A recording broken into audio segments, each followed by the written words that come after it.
Buongiorno, buon pomeriggio, e buonasera, Lazio world. Welcome to our instant reaction pod. Consider this a little stoppage time as we review Fiorentina Lazio. I'm your host, Sean McIntosh, joined by my good friend, Caleb Adams. Caleb, it's good to see you again, my friend. It's been a while. Took a hiatus. We had international break, of Yep. course. And then just for scheduling conflicts, we weren't able to record last week for Lazio Parma. I was out of town on family vacation and, made the right decision to spend time with family. We were at Legoland, the San Diego Zoo, versus watching the 1-1 draw of Parma. But we're back to some same old misery. And how you doing, my friend, on this Monday? I'm doing great, man. I'm doing great. Was looking forward to getting back into the swing of things with Lazio, but I think you posted a pretty recent meme video on our page, which was what was it? It was walking back, waiting to get disappointed by Lazio again. You know what I'm saying? What was that? What was your? I mean, we're so easy to predict, right? Yeah, it really is. I knew it. I just knew it. It's like waiting to be heard again. I forget. Yeah, if you don't follow us, check us out on our social, our Instagram. Been having a ton of fun. Doing all I can do right now is try to come up with some funny videos that get the Lazio world laughing, because if we're not laughing, we are crying.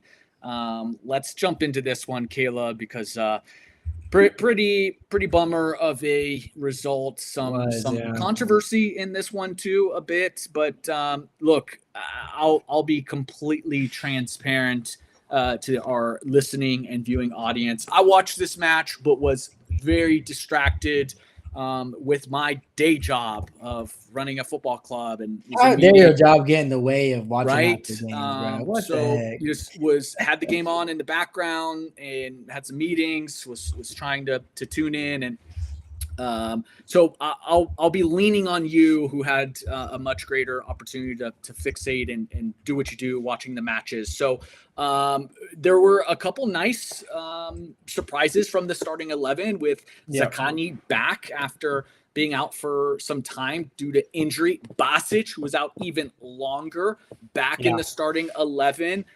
Surprised that you saw Lazio in the starting 11, because Marusic is out injured. But outside of that, actually, I'll say there were quite a few surprises. Dia getting the nod at that striker position. Not necessarily a huge surprise, just because Maldini hasn't necessarily been firing on all cylinders. But we saw Dia, kind of, for me, a little PTSD seeing Dia leading the line. You've got Cancellieri in place of Isaacson getting the nod. And this one did start with some chances for Lazio, who were on the front foot, but unable to really take advantage of those opportunities that they had early in the match. And then in the 28th minute, Lazzari gets dunked on by Gosens. Same old story, right? You play a ball in the air into the box. Lazio struggles to defend those so often. Lazzari, not his strong suit, but Gosens does give Fiorentina the early advantage. And to be honest, it was there was not a ton else from Fiorentina in this one. They only had 2 shots on target. They had 34% possession. Lazio dominating the possession. They were at 0.5 expected goals. Lazio 1.43. But in the late stages here, we're talking 66th minute. The referee, it's pure Serie A chaos here. Yeah. Because you see the referee, whose eyes are 2 feet from the ball. And he waves off, no foul. Then you see a card being awarded. I'm confused. It seemed that perhaps Noslin was being given a penalty. then not a penalty. Then it's a yellow card and foul on Noslin for simulation. No pen was ever actually called, but they're going to VAR to check on it. It's clear as day. The first images that the referee sees is Noslin's foot getting stepped on. The still images. Yeah. And then you zoom in and you see he's getting stepped on. Now, it's light contact. Yeah, and it seems that not changed a bit, right. But we're seeing a change of rules, right? It's yeah. At 1 second, it's not about how hard the contact is. Yeah, it's whether there's contact or not. He's clearly stepped on in the box. Yeah, and Noslin goes up, probably simulation. I actually thought a nice job of ensuring that he got the call by going up, and you've got to do that, unfortunately, in this sport. And the referee deems not only no penalty, but it's a foul and issues a free kick to Fiorentina. At that point, we kind of have some chances, but nothing that truly catches Fiorentina, and this one ends 1-0. Caleb, give me your 3 words or less to describe this one. So the safe way to go about this is a very typical 2025 2026 Lazio match, and you can probably go further than that, to be honest. So the easy sort of, I think what we are going to say is, not capitalizing hurts us. But I want to take a different approach, since that just gets boring, because it feels like we say that every week. I'm actually going to go with incapable of comebacks. And what do I mean by that? This season, when we have conceded first, we have only come back in 1 match against Torino. And we didn't win that game. We just came back to draw the game. So coming back to earn a point is what I'm talking about. We have failed to come back and win any match this season, which is interesting. And frankly, you're not going to finish high up in the table or do all that well as a team, good, if you can't find ways to win matches where you concede first. In this match, of course, we had the opportunity to go up ahead. When we score first, we tend to be pretty solid for the most part, I would say, under Sadi. But it's concerning and it's frustrating that we concede 1 goal and the team they can't find a way back into the game. And it feels like it's finished. Every time you concede first, I always get this sense of dread of, that's it. We get maybe a draw out of this. But the evidence is there. If I'm not mistaken, Torino is the only game we've come back when we've conceded first to earn a point. And again, we haven't won that. But yeah, that's something that's it's been plaguing us all season. Ideally, today, that wasn't the main issue, because we could have scored first. We actually had good play, had some great combinations. But why stop there? We only conceded 1 goal. That's still a game you can come back. We conceded in the 28th minute. You got another 60 minutes to go at it. We had 8 or 9 minutes extra time. Still couldn't find a way to even get a draw out of this, which is really frustrating. Yeah, it's disappointing. You look at our run of fixtures, and we had a chance to go 5 unbeaten in Serie A. It was 6 unbeaten if you include the Coppa Italia match. And look, there's a string of disappointing draws in that run, but it's an unbeaten run nonetheless. And when you factor in what happened coming off of the heels of Parma, which was a disappointment, it just looks gloomy, and it's disappointing. For me, my 3 words or less is football is pain. And goes back to, look, the reason why we had a hiatus on this podcast was because of international break. So I'm going to air out my depression here on the pod with the fact that my Azzurri are not in the World Cup. And, I'm not going to go into all the reasons why and how this impacts calcio and yada yada yada. Right? Every podcast has talked about that ad nauseum. This is just a bummer personally for me, between the fact that the World Cup was in the country that I live in, that I had tickets, and that they're not going to be here, and I won't be able to take my family. And then Lazio is in the midst of one of their worst seasons. Lazio's in the midst of one of their worst seasons. Our beloved Charlotte FC is coming off of a couple poor matches. It's just pretty tough right now. So Caleb just is looking to hop on. His internet just cut out on him, so technical difficulties on our end. Caleb will be on here in a second, but football is pain, and it's tough. And you factor in just how we're playing, besides the results.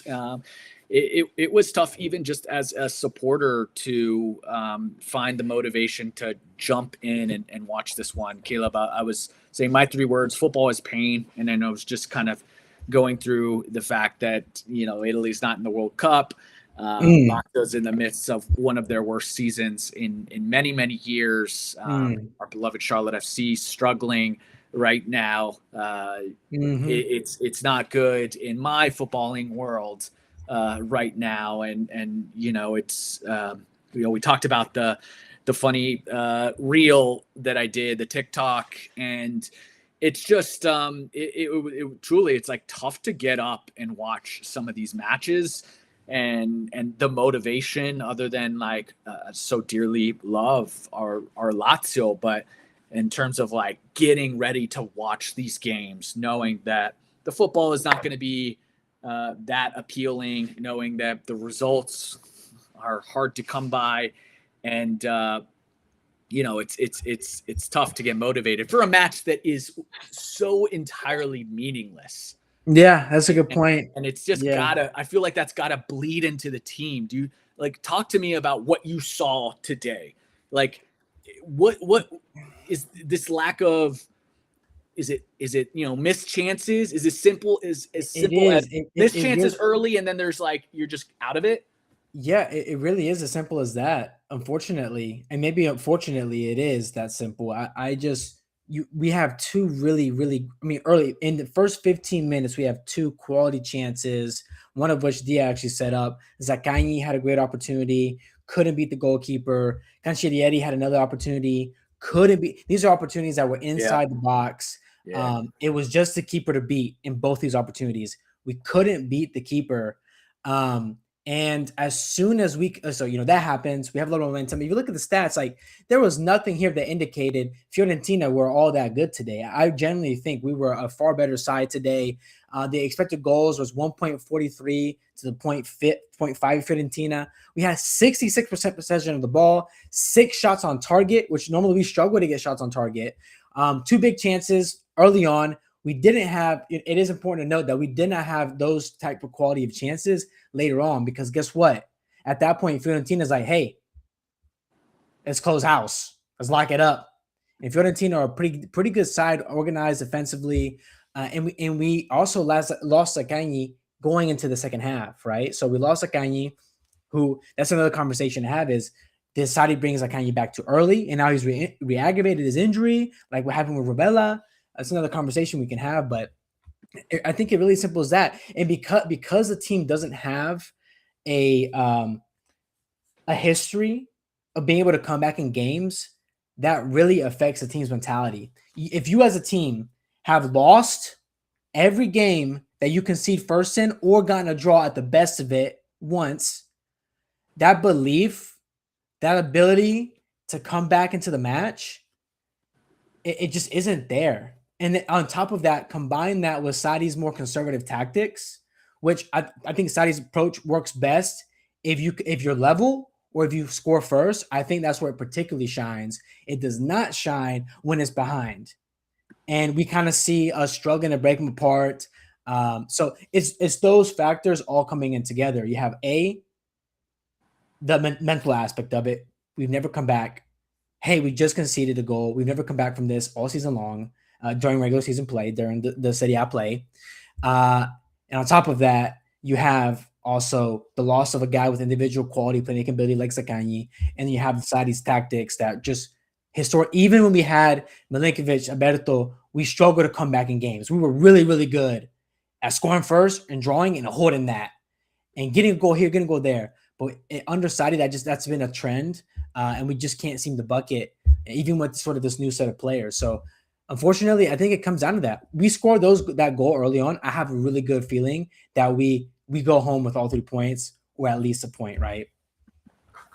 Yeah, I mean, it's such a mentality thing, right? And we already have everything going against us, every reason to not come into these matches sharp. And there's a quality. I mean, I've said it, and I stand by it.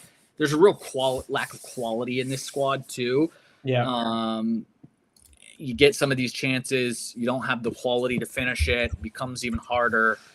There's a mentality problem on top of that, and then it becomes harder and harder. And Fiorentina is playing decent enough right now, where they've looked to avoid catastrophe that was relegation for them this season. But it's just a bummer as we start to think about some of the upcoming fixtures.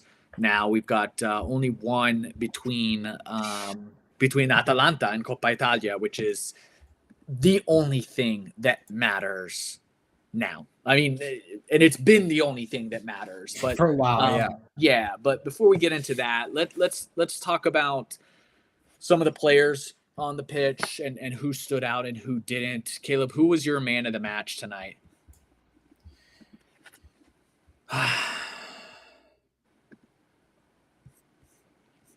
Man, I probably have to go with someone like. I thought both of our center backs were quite good today. I thought they really locked things down. I thought both Romagnoli and Squandered locked things down. I thought Taylor had some good moments too. I thought Basic was very poor. He was sort of the weak spot for me. So I mean, maybe that's Bedona talk, but even as Saxon came in pretty lively as well. I think he has some good moments. I'm personally going to go with Romagnoli just for this match, simply because he was getting to everything, man. Like interceptions, headers, tackles, blocks. He was getting to everything. He did his job. The defense did their job today. I know we can see that goal, and it was a pretty crazy header. Like the angle that he hit that angle on, and the keeper couldn't get it. It's like the only trajectory that can take where the keeper doesn't get it. It was well done. I mean, probably a little bit of luck involved, but I'm gonna go with Romagnoli for this match because while I thought the match itself was more so a good team effort in terms of the playmaking ability we were getting. A lot of that was coming just from good passage of play, good touches between each other. But yeah, I'm gonna have to go with one of the center backs in this case. I'm just choosing Romagnoli because I think there were individual moments that stood out a little more to me that he was involved in. But yeah, that was my man of the match. Which says a lot, right? Like the only players that you've kind of really shouted out were our 2 center backs, defensive players. You take a look at FUTMOB, and the only guys that are lit in green are Romagnoli, Profsgaard, and Tavares, and everybody else really in the negative. So your bidone here? It's between Basic and Lazzari for me. Lazzari ended up being the one that got beat for the header. Mm-hmm. So that's already huge, marked down on points. I mean, look, Basic obviously first appearance in months. Basic definitely looked like he was out of it in terms of flow and tempo. That's why he was pulled right at half. Maybe it was also physically just wasn't there. Did we find out why Zaccagni was pulled? Was it an injury? I don't know for sure, and I haven't really been looking at Twitter to see any updates on that. But from everything I can gauge, I doubt this is a planned substitute. Normally, these come in the 60th minute. I think something must have been nagging Zaccagni to pull him out that early, which is really unfortunate because, again, that goes back to, are we mismanaging?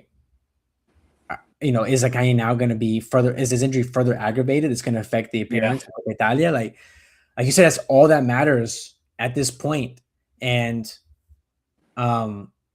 you go up against a Fiorentina like I know last time we played Fiorentina there was a big discussion, we had debate on the quality of their roster. I think we showed that we can absolutely outplay them, but today just regardless of that, you should be able to. You need to be more conservative, right, with a guy like Zaccagni. So if he's hurt, that's another mismanagement from Sadi at a critical time to play a player that we absolutely need for Coppa Italia. Like that's all that matters. But we'll see. We'll see. Maybe there's something to come out. I do want to like. I caution blaming Sadi because we don't know the information that he as a manager is getting. Right, doctors could be getting him the final clear. The player could be giving him the final clear. We don't know. We also don't. I also, perhaps we'll do a little bit of research here. I'm curious whether that medical team is a club medical team that's just kind of the same group that stays regardless of manager. And so it may very well be Sadi, but at the same time, he may be getting the medical advice that is like, hey, player is clear to go. And then Zaccagni as the individual may also be saying like, let me go, right? I want to play, medical's clearing. At that point, all your manager can do is trust that information, and he's going to play the best players available. So curious. So I just want to caution. The only reason I've been even suggesting Sadi throughout the season is because we had less injuries last season under Baroni when we played less matches a week. This season we had similar injuries in the same areas. They all seem to be like in the hamstring sort of region or range around that place for multiple different players across the entire season. In particular, we lost like so many key players just at the start of the season. Constant nagging injuries here and there. Like you said, if it's a new medical team that came in with Sadi, or if it's like the same team that we had last season, that's the only reason I suggest Sadi is because it's similar injuries. We're playing less games a week, but yet we've had more injuries than previous years. Yeah. I'd want to see the actual numbers. I can't off the top recall all the injuries we had last year, but some of these players we're talking about. Nuno was out. Nuno was out. Zaccagni was out. Obviously, but it was second half of the season. All this was second half of the season. A lot of injuries came first half of the season. That's the biggest difference. For me, that's more likely a wear and tear of the season. No very few sort of depth options for those types of players. But yeah, obviously we don't know the full story. Yeah. So look, it's it's a side that is super thin. We're being forced to play guys over and over again in some positions, particularly in the midfield. And you think about Patrick, looks like Cataldi was in the lineup today, so perhaps we'll see him soon. We've got a comment here on YouTube. Sadi had the same thing happen when he was in charge of Napoli. He destroyed his players. I do recall, obviously, a lot of frustration from Napoli fans and the lack of rotation. Yeah, I'd say, though, that I think this is a different Sadi when it comes to rotation, because we are seeing a bit more of that than at least what it was at Napoli. So we'll see. We do have Napoli next, so it's a good transition there. I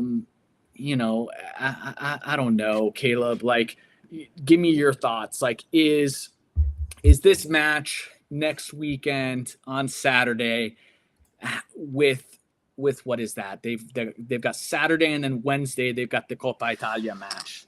Yeah. Do you see this as just sit as maybe you can't sit everybody because we don't have any depth?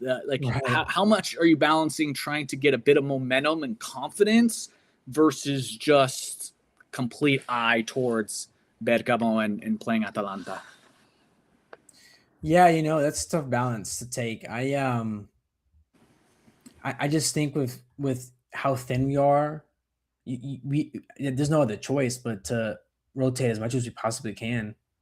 We're fortunate that we're in a position, right, that we're not getting relegated at this rate. We're coming up on May. knock on wood, whatever. Nah, But I'm pretty sure, like, we're done. statistically, the odds of that are tiny, tiny, tiny. If and pretty soon, I'm probably impossible at this point. So we're at a point where, like you said, we're not competing for anything in Serie A table. We have already players in Ravella. Sakanyi apparently, might be hurt here. We don't know if we're going to be with or without him. And you need every bit. Like, I look at guys like Tavares, you're not starting him against Napoli. I look at guys like, even as I mean, like, ideally, I'm not starting Romagnoli I'm tripping here. Profsgaard, right? Like, because we're down Gila, but we're down Gila. Yeah. Like, what are you gonna do? It's like, who plays center back? Yeah, like, so I'm rotating in every position possible, but then again, I look at what we have, and I'm starting a Belayan. I'm starting. I'm sitting Taylor. He has played so many minutes so far since his arrival. I'm sitting Taylor 100% next match. I'm throwing out the new Polish kid. What's his name? This is a great opportunity. Chuck him out there, get him full 90 minutes, see what he's got. And, we're going to lose likely anyway in this match, but at least you gain some intel information on some players. This is a good opportunity to start a Ratkov. Yeah. Right? Get him in there. Get him some reps. Let me look at the squad too. Like, I don't hate that at all. I would definitely play the kid, Przborek. I would probably, if he is up for it, give Cataldi some minutes just to get some legs. I think Basic needs minutes. Yeah. So I'd probably play a midfield trio of those three. I would throw Ratkov out there just to start seeing if he is worth anything. Play Pellegrini at left back. Yeah. And unfortunately, you've got to go with our two center backs, unless you want to shift Patrick in and sit Romagnoli. But I mean, your wingers are your wingers. Probably play Cancellieri just so I'd start Isaacson against Atalanta. And, on the left is the big question. Maybe you just give Naslin a start over there. Yeah, I mean, like, and it's also, like, unfortunate that Maldini is also out with a hamstring injury. Yeah. Which is a huge bummer because I think we could really use him in the next match. Another hamstring. It doesn't stop these muscle injuries in the area. So I'm, even like, I would probably even throw Pedro in that game as well. Give him like 60, 65 minutes against Napoli. If we don't start Ratkov, I actually wouldn't mind seeing Pedro in like a false 9. Yeah, I mean, I wouldn't mind that either. I mean, I would also start Cancellieri. I'd rather Isaacson start. That's what I fly in. Ideally, if Basic still is healthy enough, like you said, I think Basic, Belayan, and maybe Cataldi to start, just to get maybe 60 minutes into Cataldi, take him out for Patrick late in the game. Yeah, we have no choice but to rotate this match. That's just the reality of the squad and the depth that we have. And this is where having an academy that doesn't produce anything is just so damaging. It's like, this is an opportunity where, like, play some of the academy kids, right? Like, throw them in there, give them some opportunities. But who's getting that shot, right? Who's getting that? We don't know. So yeah, and the thing is too, if you put out a rotated side and you get a draw, that's still such a great confidence boost going to the next game. And if you lose, it's like, yeah, that's what we expected. Like, it isn't as hard of a hit if you're putting all your eggs into that, right? Yeah. So that, for me, it makes a lot of sense from just the aspect of squad depth, mentality. Yeah. I mean, look, when you don't have anything to play for, these are the matches you should be testing out. And, we've talked about this, but it is damning when you think about the Primavera and how inept it is at producing. And this is a problem in Serie A, but particularly with Lazio, when you think about the last time that they were able to produce anybody that was worth anything, and really you have to date back to Cataldi's time. So it's unfortunate, because this would be the time to play some of those kids, and here we are. So it's just about going out there, not getting injured, look, Napoli is on the verge of not having anything to play for either, with the Scudetto all but sealed, with Inter in a scintillating victory over Como and one of the best matches of the year. Yeah, that it'll be interesting to see how they come at that one. I'm sure Conte will usually always have them fighting, but yeah. So look, we've got 2 weeks before a week and a half, I'd say, before our next and final meaningful game. Of course, we'll have the derby, and that one, regardless of place in the table, always means something. But in the meantime, sempre Forza Lazio.